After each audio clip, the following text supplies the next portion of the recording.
Desde 2020, mucha gente siente algo parecido. Algo ya no es igual. La cosa principal que escucho de la gente hoy en día es lo abrumado que se siente. No simplemente ocupado, no simplemente estresado, sino abrumado de forma existencial. Hay mucha gente que se siente cansada pero que no siente que puede descansar de verdad. La gente se siente más reactiva, más fácilmente inundada, más fácilmente desanimada. Tal vez puede seguir haciendo lo que se tiene que hacer, pero la energía detrás de su vida se ha cambiado. Las cosas que importaban ya no importan de la misma forma. Las cosas que antes te motivaban tal vez ya no llevan la misma energía. El futuro cada día se siente más difícil de tocar. Mucha gente puede sentir que algo dentro de ellos ya no está orientado de la manera que era antes. Y cuando el sentido de agobio comienza a levantarse, mucha gente instintivamente agarra una distracción, sobre todo el celular, navegar por internet, porque estando solo consigo mismo, aun por unos minutos, puede sentirse como demasiado. Y de lo que quiero hablar hoy es que esto no es aleatorio, no es solamente en tu cabeza y no es solamente personal. Estamos viviendo en una crisis civilizacional del significado y la conexión. La crisis externa en el mundo no está separada de tu mundo interior.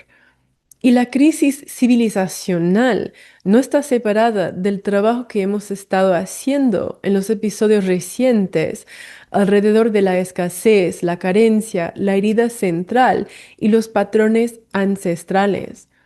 Todo está conectado.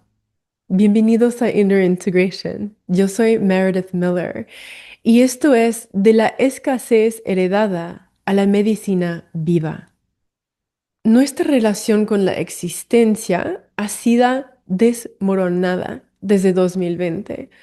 Lo que antes daba a la vida la estructura, la estabilidad, la orientación y el significado ya no sostiene de la misma forma. Y esto es parte de la crisis del significado, porque debajo de la superficie de la vida diaria, mucha gente puede sentir un tipo de escasez desorientadora, de significado, de propósito, de conexión verdadera. Y en los últimos episodios hemos estado explorando la escasez y la carencia a un nivel micro. Hemos mirado la herida central como la programación más temprana de la escasez en la identidad. Hemos mirado la cosmovisión que se forma alrededor de la herida central como para hacerle sentido y hemos mirado las estrategias adaptivas que se activan cuando la herida es detonada. O sea, las cosas que se suponen existen para protegerte, para ayudarte a sobrevivir, para ayudarte a sentirte seguro y a salvo, pero que también limiten tu abundancia de amor, conexión, apoyo y todo lo demás que quieres en la vida. Y luego hemos echado un vistazo a los votos que tal vez te hiciste para que no tuviste que sentir el dolor de la herida principal, los cuales también limiten tu abundancia y lo que es posible para ti. Y hemos visto cómo la herida central no es solamente personal, es ancestral, es parte de un acuerdo no resuelto en el linaje, un patrón, un dolor, una distorsión, algo que nunca fue metabolizado plenamente por los que han venido antes de ti y que ahora está buscando resolución a través de ti como el linaje vivo.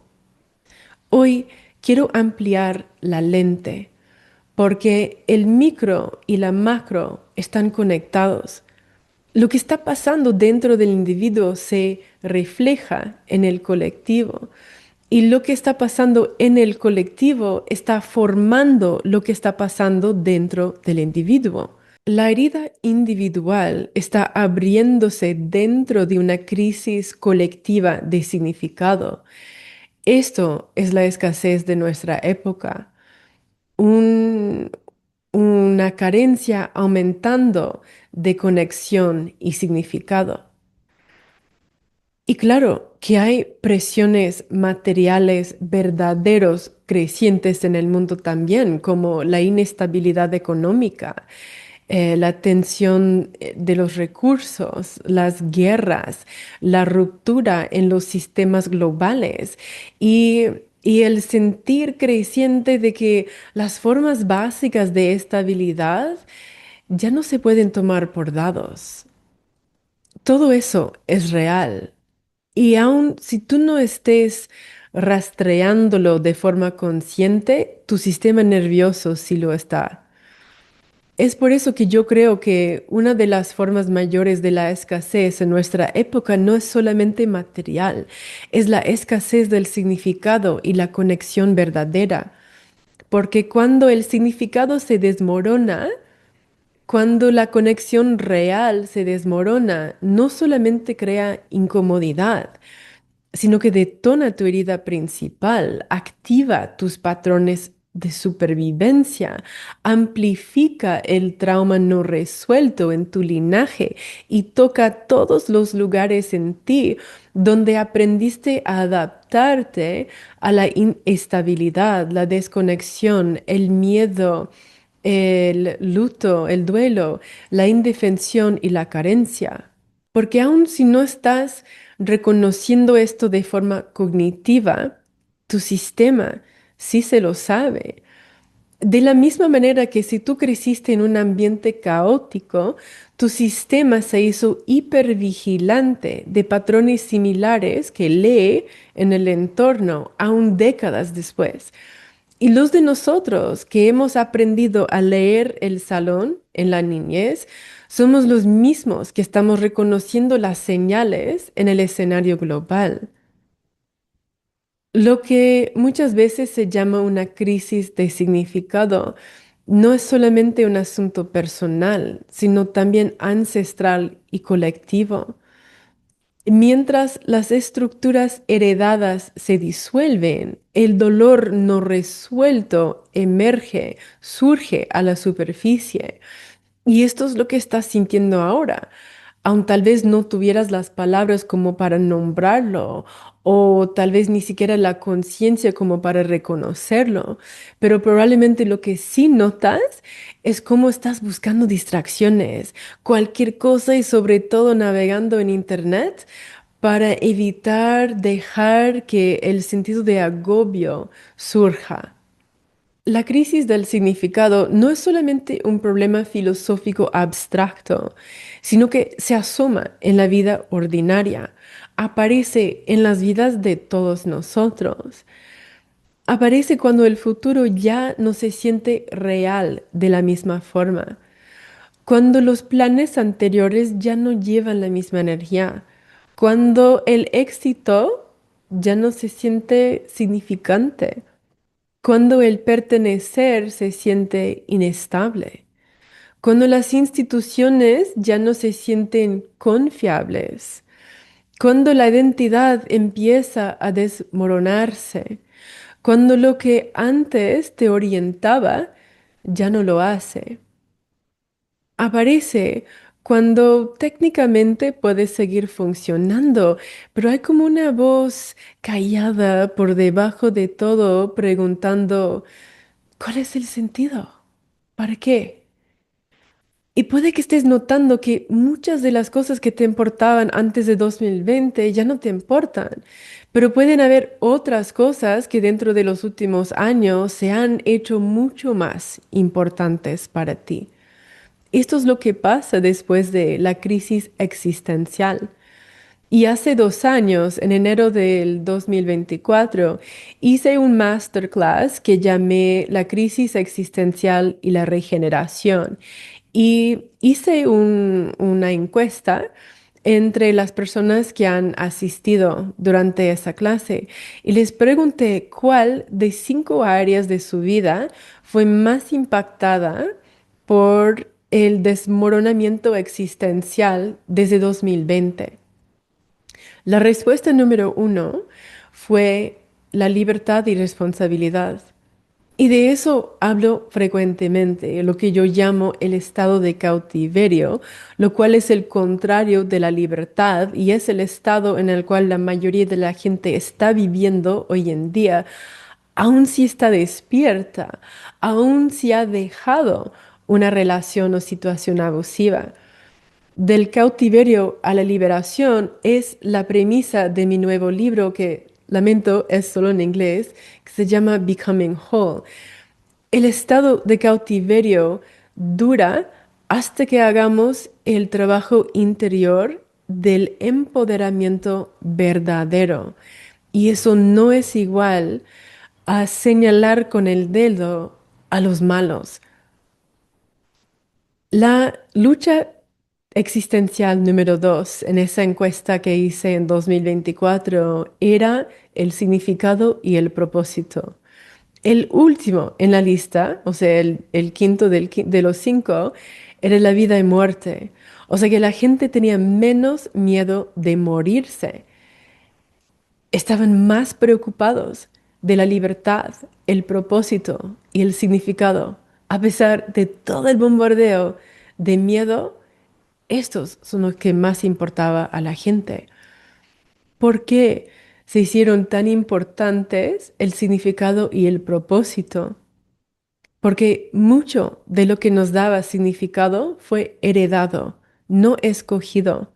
Los roles familiares, las estructuras religiosas, los guiones culturales, las normas sociales y los acuerdos colectivos sobre lo que se supone que es una vida buena y cómo se ve esa vida.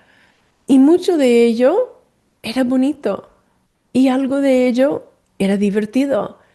Y algo de ello también era una distorsión y mucho de eso era el trauma disfrazado de normalidad. Pero de todas formas, la mayoría de todo eso ya no sostiene de la misma forma, porque el mundo que hemos heredado está disolviendo. Y mucha gente lo puede sentir, aun si todavía no tiene lenguaje como para describirlo. Cuando el significado se disuelve, el propósito se disuelve también. Y esto no solamente tiene que ver con el significado, también tiene que ver con la conexión. Y estos están muy entrelazados porque somos una especie social. Mucho de lo que nos da a la vida un significado verdadero viene a través de la conexión. El aislamiento fue la lucha existencial tercera más común en la encuesta que hice en el 2024.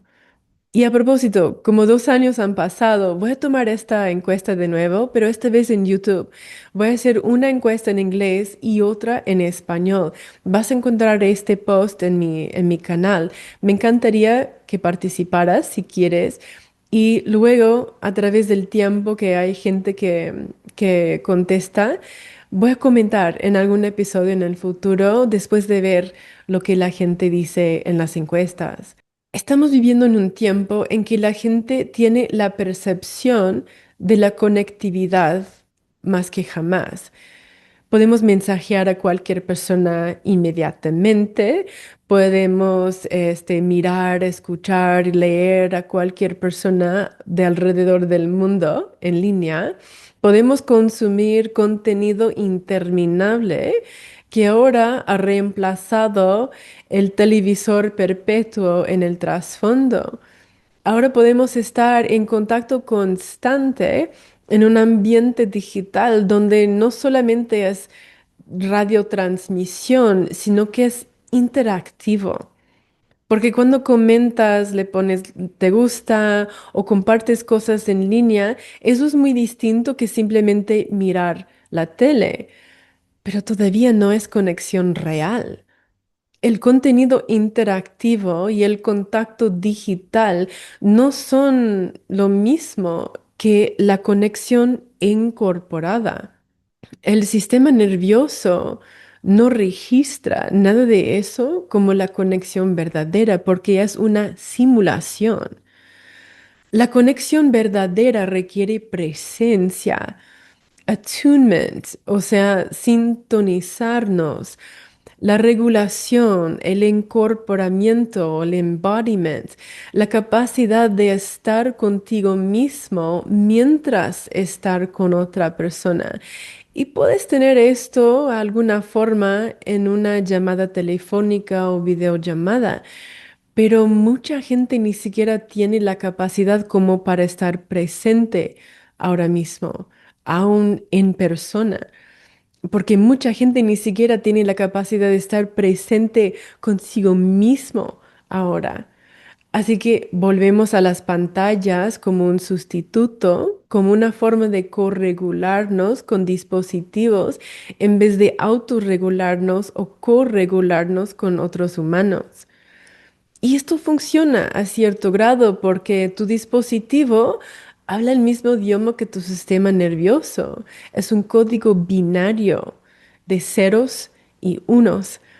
Así que funciona como un mecanismo de afrontamiento, agarrar tu celular tan pronto como sientas una incomodidad. Pero no solamente no te sana esto, sino que también te está cambiando tu sistema nervioso cuando corregules con dispositivos. Y nada de eso se está estudiando en la ciencia, pero es más observable con los niños chiquitos hoy en día que son nativos a la tecnología. Ya nacieron con la actualización de tecnología en su sistema nervioso sin tener que aprenderlo como nosotros. Nuestra dependencia en nuestros dispositivos para la regulación no significa que somos malos, no significa que somos rotos, pero significa que estamos agobiados y sobrecargados, disregulados, defensivos, exhaustos, colapsados, condicionados hacia la estimulación y la simulación. Así que tenemos esta paradoja brutal. Hay gente que se siente más solo, más sola que jamás. Hay gente que va en línea más que jamás como para buscar algo que le dé algún sentido o conexión. Hay gente que está anhelando la conexión ahora más que jamás. Y muchos de nosotros somos menos capaces que jamás de experimentar la conexión verdadera a causa de todas las capas de trauma que están distorsionando la conexión y el sentido. Es por eso que la gente se siente tan perdida y sola. Es un estado de escasez a un nivel personal y civilizacional. Y probablemente puedes sentir las consecuencias de todo esto en todos lados ahora. La gente es más defensiva, más reactiva, más frágil en algunas formas y más blindados o con armadura en otras formas. Porque la armadura o el blindaje no es fortaleza, es defensión. Y hemos explorado esto en el episodio 12, la armadura que confundimos como la seguridad, que lamento es en inglés, lo tendrán que leer. Así que cuando la gente se encuentra, muchas veces no es persona encontrando a persona, es trauma encontrando a trauma, proyección encontrándose con proyección, defensión encontrándose con defensión, las necesidades insatisfechas enfrentándose con las necesidades insatisfechas, el pasado encontrando al pasado, el duelo defendido por la ira encontrándose con el duelo defendiendo por la culpa. Mucha gente está tratando de satisfacer sus necesidades insatisfechas a través de relaciones sin tomar la responsabilidad de la autorregulación. El trabajo interior se está externalizando. La gente está tratando a los demás como un dispositivo, porque a eso estamos condicionados. Y mucha gente no entiende por qué las cosas siguen colapsándose en sus relaciones, en sus comunidades, en su país o en el mundo. Así que cuando no entendemos por qué, ¿qué hacemos? Culpamos. La gente está culpando a otro partido político, a otro país, a otra religión, a sus propios vecinos o a cualquier otra persona. La gente le culpa sus gatillos a otra persona y luego esperan que un salvador venga a darle el amor y la seguridad que nunca han tenido. Y cuando esa relación no puede sostener el peso de toda esa demanda inconsciente, se desmorona, se colapsa en drama y más trauma. Y el bucle sigue bucleando. Y lo mismo pasa en las comunidades.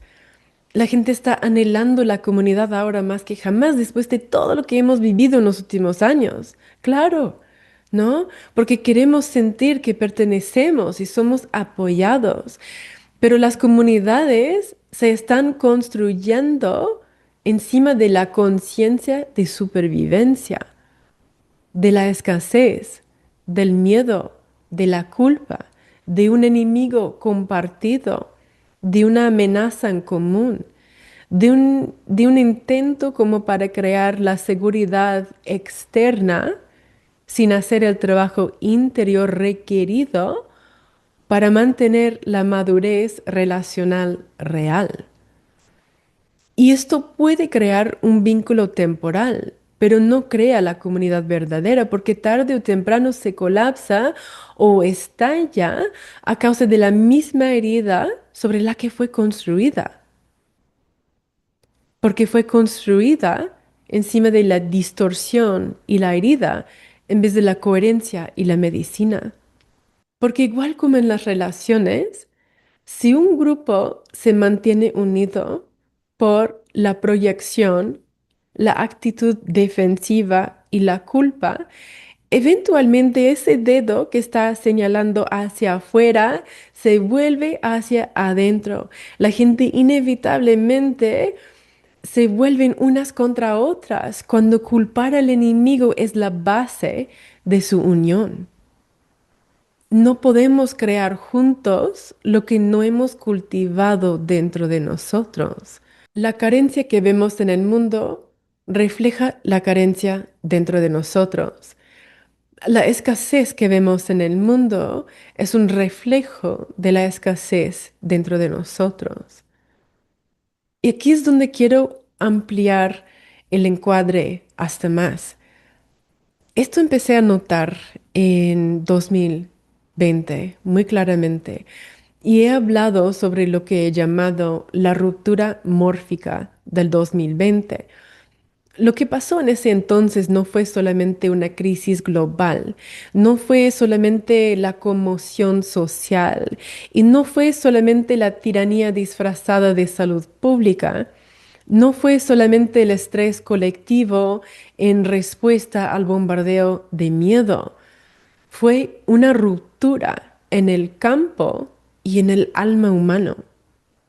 Fue una ruptura en las estructuras subyacentes que han estado sosteniendo las identidades, los sistemas y los patrones heredados. Y quiero ser muy claro aquí que la ruptura no fue la herida en sí. La ruptura reveló la herida.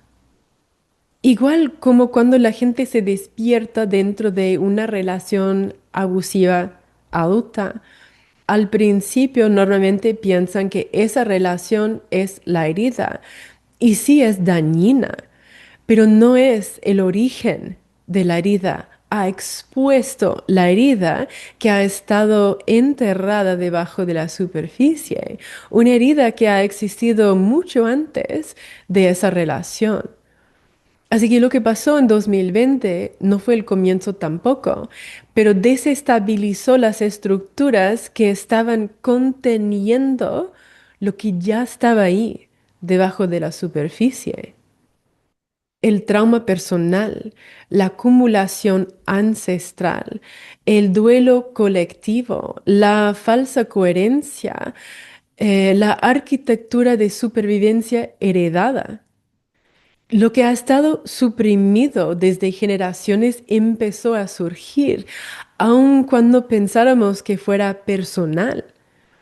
Lo que era subliminal se hizo algo que pudimos sentir, aun cuando intentamos huir de ello. Lo que era inconsciente se activó, aun cuando intentamos hacer la vista gorda. Y esto es parte de la razón por la que nada se siente igual desde 2020, porque nosotros ya no somos iguales. Mucho de lo que está surgiendo a través de esta ruptura es el duelo, y es duelo que ha sido exiliado, duelo personal, duelo ancestral, duelo colectivo.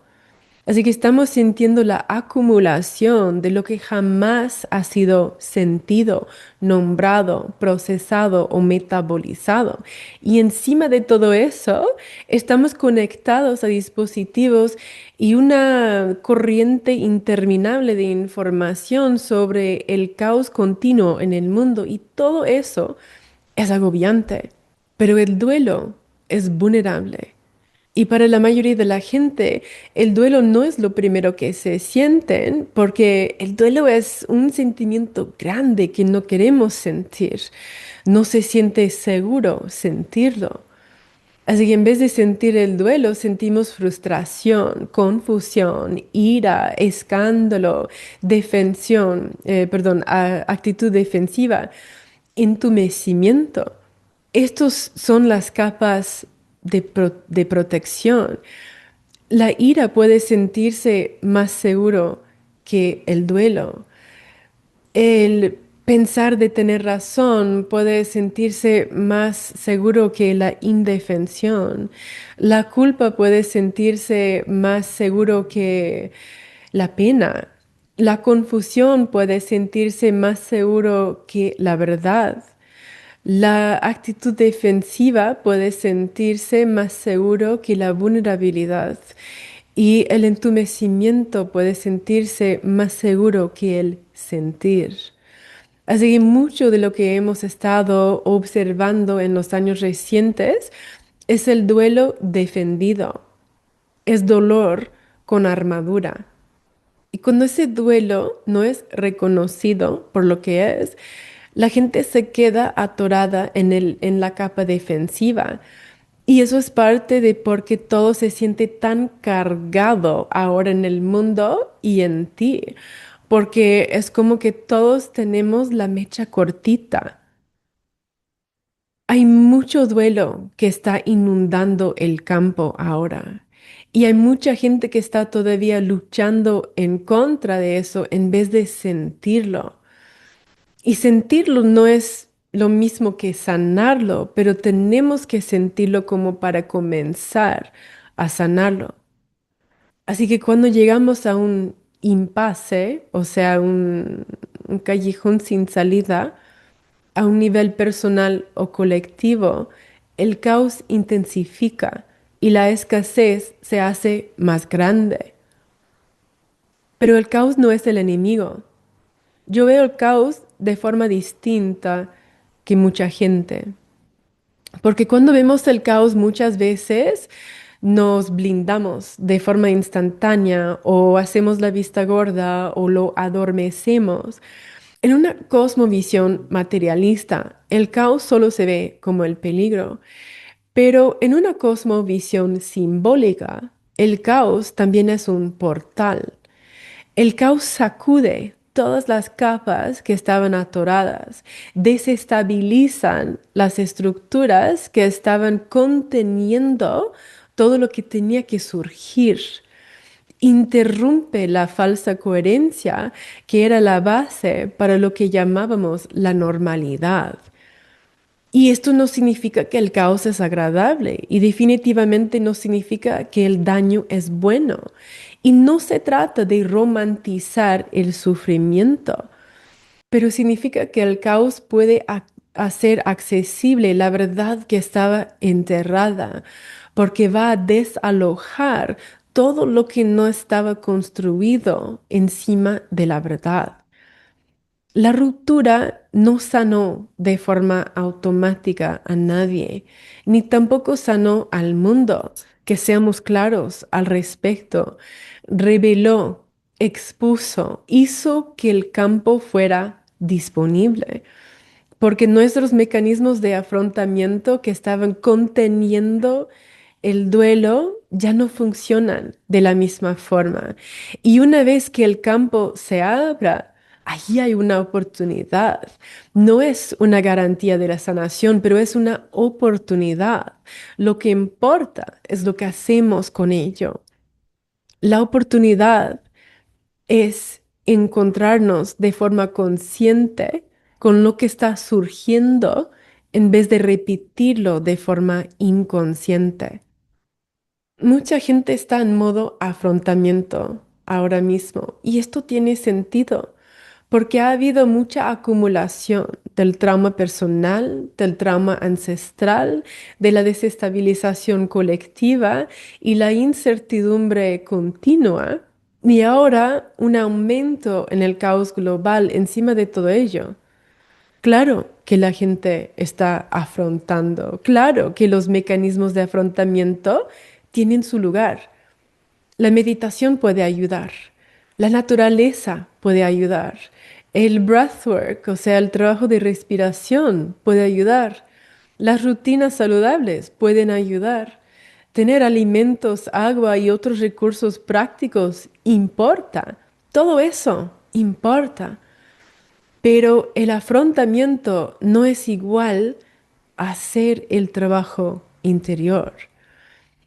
El afrontamiento te ayuda a pasar, a sobrevivir, pero el trabajo interior transforma lo que te gobierna. Y mientras que la inquietud más profunda que la gente se siente pero no puede nombrar, es que los mecanismos de afrontamiento no están funcionando de la misma forma. Cuando la gente no se da cuenta de por qué o qué está pasando, simplemente se reafirma. Por eso la gente está volviendo más a la distracción, al entumecimiento, a las fantasías de rescate, esperando que alguien te salve. El atajo a la ideología o la injusticia, a externalizar tu agencia o tratar de controlar lo que no es controlable. Estos son intentos de aliviarse sin la transformación. Y el alivio se siente bien de forma temporal, así que es comprensible, pero es interminable y nunca lleva a un nuevo futuro, porque sin la sanación, sin sanar el trauma, el futuro es simplemente una repetición del pasado. La transformación puede ser increíblemente incómodo porque quiere decir entrar en la incertidumbre. Y cuando la incomodidad surge, ahí es donde de la mayoría de la gente corre, huye y se reafirme con los viejos patrones. Y poco a poco hay más gente despertando a el hecho de que nadie viene a rescatarnos. No se puede salir de un problema de conciencia mediante el voto político, por ejemplo. No hay un Salvador que viene para pasar el duelo para ti. No hay una autoridad externa que pueda construir tu coherencia interior para ti. El umbral en el que nos encontramos pide que emerja algo más profundo. Hay un marco de referencia evolutivo para esto que encuentro bastante interesante. Michael Haupt, un sudafricano, que está desarrollando encima del trabajo de Claire Graves, escribe sobre la transición desde la motivación por deficiencia hacia la motivación por crecimiento. Y ese lenguaje resuena conmigo porque da como un mapa que coincide con la sanación individual, ancestral y la transformación colectiva. La motivación por deficiencia se organiza alrededor de la escasez, la supervivencia, conseguir, proteger, extraer o defender. Y claro que sí, porque esa forma de vivir servía a un propósito. Pero igual como tus adaptaciones traumáticos servían un propósito, tanto como tus estrategias defensivas servían un propósito, tanto como tus votos servían un propósito, pero lo que una vez te ayudó a sobrevivir puede convertirse en aquello mismo que te impide vivir de manera diferente ahora. La motivación por crecimiento es otra cosa. Es más creativo, más relacional, más matizado, más capaz de abrazar la complejidad de nuestro mundo, más capaz de contribuir, más capaz de construir en vez de simplemente defender, más capaz de la mayordomía en vez de el poseer. Y esto no tiene que ver con la superioridad moral. Y no estoy diciendo que la supervivencia es malo. Esto tiene que ver con reconocer que el sistema operativo viejo ya no es coherente con las condiciones en las cuales estamos viviendo. Esto no es el mundo de nuestros padres y abuelos. No lo es, por mucho que queramos que lo fuera. Las maneras anteriores ya no funcionan. Y esa verdad se está amplificando cada vez más, cada día. Michael Haupt también utiliza el lenguaje de la conciencia micelial. La micelial es toda esa red de los hongos debajo de la tierra, los micelia, ¿no? Cómo se comunican, cómo comparten recursos con el uno al otro y cómo sostienen todo el ecosistema. Y lo que aprecio mucho de lo que habla de la conciencia micelial humana es que es su énfasis en la interconexión, la inteligencia distribuida y los recursos distribuidos y la capacidad como para sostener perspectivas varias o varias perspectivas sin colapsarse en una sola. Y esto importa, porque el trauma estrecha nuestra percepción, nos hace egocéntricos y autoprotectores. El trauma hace que la gente sea rígida, binaria, todo o nada, blanco y negro, reactivo. Es por eso que la conciencia de víctima no puede sostener el matiz. Puede sostener que el dolor es real, que la maldad es real, que la injusticia es real, pero no puede todavía sostener también que todo eso puede ser real y la sanación es posible. Puede sostener que el daño pasó, pero no puede sostener también que la identidad no tiene que quedarse fusionada con la victimización. El matiz puede sostener ambos y todos. El dolor es real y la sanación es posible. El duelo importa y las posibilidades están emergiendo simultáneamente mientras pasamos el duelo. Si las estructuras están disolviéndose y algo más coherente puede emergir simultáneamente. Esta capacidad de sostener múltiples verdades sin colapsarse es parte de la madurez. Es parte de la sanación, es parte de la conciencia que se nos pide ahora si queremos vivir en otro mundo, en un mundo distinto al cual hemos estado viviendo. El matiz es necesario para cambiar de la motivación de escasez o la motivación de deficiencia hacia la motivación por crecimiento. Es necesario para descubrir los códigos de la medicina que están dentro de la herida, porque ahora mismo lo que está fluyendo a través de la conciencia colectiva es casi todo trauma. Pero mientras más personas individuales hacemos el trabajo interior de transmutar la herida en medicina, más medicina puede fluir a través de la conciencia micelial. La herida aparece al principio como la escasez y la carencia. Así es como se siente, así es como suena. Así es el campo gravitacional que crea en la vida de una persona y hemos explorado algo de este tema en el episodio anterior, donde la escasez se encuentra con tu herida principal. La herida distorsiona la percepción del yo y el mundo. Organiza toda tu relación al amor, al apoyo, a la intimidad, al propósito, a la seguridad y a la abundancia a través de esa lente, de ese filtro. Así que al principio lo único que ves es la deficiencia, pero la herida no es solamente daño.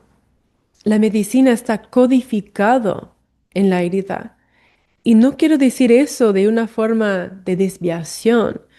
Tampoco invalida la herida y el dolor, pero quiero decir que la herida contiene un camino.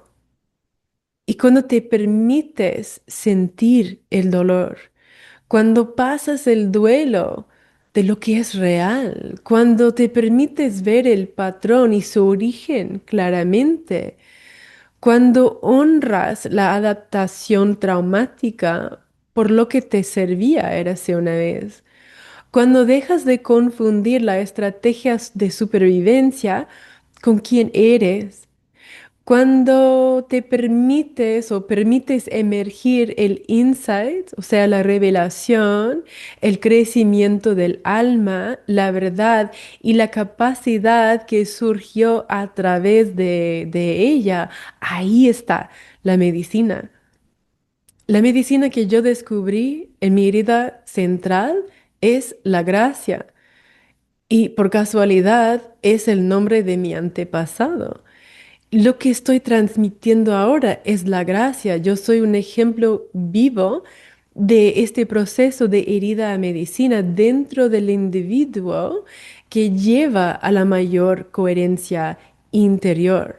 Michael Haupt, quien hace el trabajo de coherencia viva a nivel estructural a través de comunidades bioregeneracionales, por casualidad vive en un lugar que se llama el Valle de la Gracia, en Sudáfrica.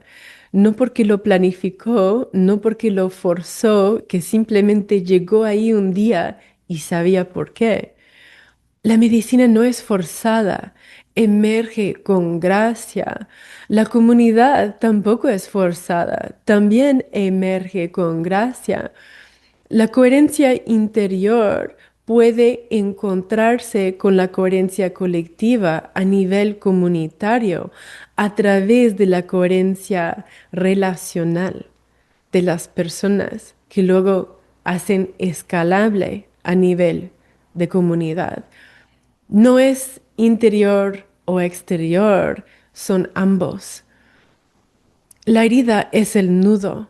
La medicina es lo que empieza a moverse de forma natural a través del campo y la conciencia micelial cuando se suelta ese nudo.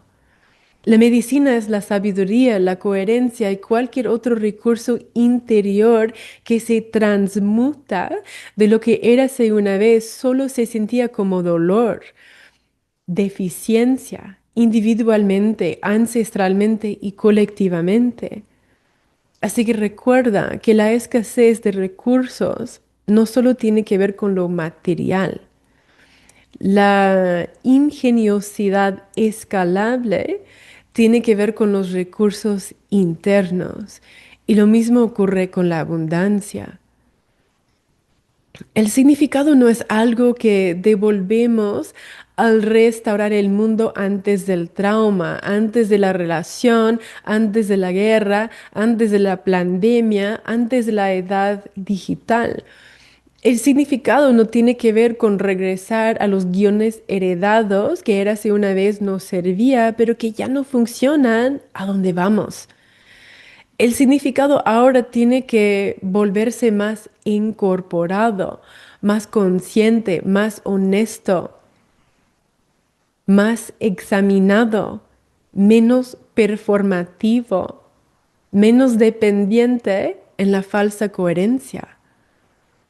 Así que tal vez esta época que estamos viviendo nos pide no solo creer de manera diferente, sino convertirnos en seres diferentes para descubrir un nuevo tipo de sentido. Convertirnos en personas que podemos sentir de forma profunda sin ahogarnos, en gente que puede pasar el duelo sin colapsarse en una identidad entregida alrededor del dolor. Gente que puede sostener la complejidad de la verdad sin regresar por defecto a la proyección y a la culpa. Gente que puede cultivar la coherencia interior dentro de la inestabilidad colectiva. Así es como podemos convertirnos en personas por quienes la medicina puede moverse. Y esto es otro tipo de significado. No es un significado prestado, no es un significado heredado, sino que es un significado a través de ejercer la mayordomía a la medicina viva. Para cerrar el tema de hoy, mientras el viejo mundo continúa disolviéndose en tiempo real y las heridas de escasez antiguas continúan a ser detonados, quiero dejarte con unas preguntas. ¿Dónde en tu vida estás tratando de buscar significado de hábitos que ya no funcionan o estructuras que ya no sostienen? ¿Dónde estás buscando que te rescaten en vez de construir recursos interiores? ¿Dónde hay duelo esperando por debajo de una capa defensiva? ¿Cuál adaptación érase una vez te protegía, pero ahora te está costando tu vitalidad y abundancia? ¿Y qué es en tu linaje que está pidiendo no ser repetido, sino transformado? Recuerda que la ruptura reveló lo que ya existía y lo que pasa próximamente depende de lo que hacemos con lo que está surgiendo. Si este mensaje te habla a tu alma, asegúrate de suscribirte aquí. Comparte esto con alguien que también está en el camino, alguien que está listo a explorar más allá de la superficie de la sanación y hacia la integración verdadera, más allá de lo personal y hacia lo ancestral, lo colectivo y lo planetario también. Si quieres dejarme un mensaje, algo que resonó contigo, algo de que quieres escuchar más, puedes dejar un comentario aquí abajo o vas a encontrar un enlace en la descripción del video donde me puedes mandar un mensaje privado. Recuerda, sigue escuchando adentro. Ya no es hora de disminuirte, es hora de recordar quién eres, porque el mundo necesita de tu plenitud, ahora más que jamás. No eres la herida, eres la medicina. Deja que tu trauma se haga el mapa hacia tu propósito. Gracias por sintonizarte conmigo hoy para esta transmisión del Inner Integration Podcast. No estás roto, no estás demorado, tu trauma no fue una desviación, fue una invitación, una inmersión a la verdadera sabiduría que tu alma vino aquí a incorporar. Busca más en innerintegration.com y hasta la próxima. Te mando un abrazote.